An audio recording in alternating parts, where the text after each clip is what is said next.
তুমি আমার মাফ করে দাও। তুমি তো বলছো তোমার মেয়ে সন্তান হবে, তাহলে ছেলে সন্তান হইল কেমনে? মনে হয় আমার কাছে লুকাইছো না? লুকাইছি লুকাইছি। ডাক্তার যখন কইছিল যে আপনার ছেলে বাচ্চা হইব, তখন মনে মাথায় ভাবছিলাম যে এটা আমি পরে কম। আমার শাশুড়ি আমার স্বামীর আমি চমকাই দেবো, যখন আমার ছেলে বাচ্চা হইব তার মুখটা দেখে তারা চমকাই যাবো। আমি চমকাই গেছি, আপনারা চমকাইতে যায়। যেই শুনলেন আমার মেয়ে বাবু হইব, তখনই আপনাদের রূপ চেঞ্জ হয়ে গেল, আপনাদের আচরণ চেঞ্জ হয়ে গেল।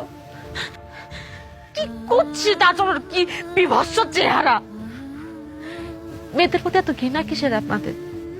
শুধু আপনি না, পৃথিবী হাজার হাজার পরিবার, হাজার হাজার স্বামী, পিতা শুনলে মেয়ে সন্তান হওয়ার শুনলে তাদের চেহারা চেঞ্জ হয়, তার আচরণ চেঞ্জ হয়ে যায়।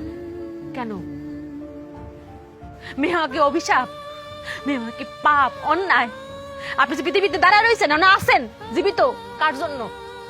আল্লাহ তাআলা কোন একটা নারীর মাধ্যমে, একটা মেয়ের মাধ্যমে আপনি পাঠাইছে। আপনার মাও কিন্তু একটা মেয়ে। কোন কিতাব, কোন কোরআন বই পুস্তকে লেখা আছে যে বাপের পায়ের নিচে সন্তানের বেহেশত? দেখছেন? দেখবেন না তো, লেখা আছে কোথায়? মায়ের পায়ের নিচে সন্তানের বেহেশত। সে মা একটা মেয়ে। আসলাম আর একটা কথা, আপনারা কি মনে করেন ছেলে সন্তান আমার খুঁটি, আমার শেষ প্রজন্মের খুঁটি? রিজিকের মালিক আল্লাহ।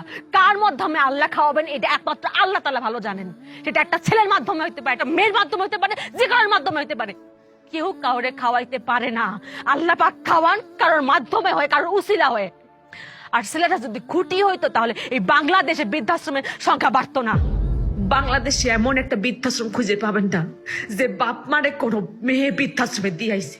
খোঁজ নিয়ে দেখেন, প্রত্যেকটা বৃদ্ধাশ্রমে দিয়েছে তার ছেলে সন্তান। তাইলে মেয়েদের দোষটা কেন? আপনাদের আরেকটা ভুল ধারণা যে ভবিষ্যতের মুখ উজ্জ্বল করবো আবার পোলা। খালি কি পোলারাই করে? মেয়েরা করে না? পৃথিবীর কোন কাজে, কোন জায়গা মেয়েরা নাই? কোন জায়গা মেয়েরা পিছিয়ে আছে কোন তো? ডাক্তার, ইঞ্জিনিয়ার, পাইলট কোন জায়গা নাই? আরেকটা কথা তো আমরা সবাই জানি যে আল্লাহ পাক যখন খুশি হন তখন তার ঘরে মেয়ে সন্তান দেন, আর যারে খুশি করতে চান তার ঘরে ছেলে সন্তান দেন। আর বিয়ে করার সময় না একটা সুন্দর মেয়েই আপনারা খোঁজেন। এখন আপনাদের কই? আপনারা এদিকে আসেন। মেয়ে সন্তান হওয়ার কথা শুনলে আপনাদের মতো কিছু বাপ, কিছু পরিবার অখুশি হন কেন? কারণটা কি?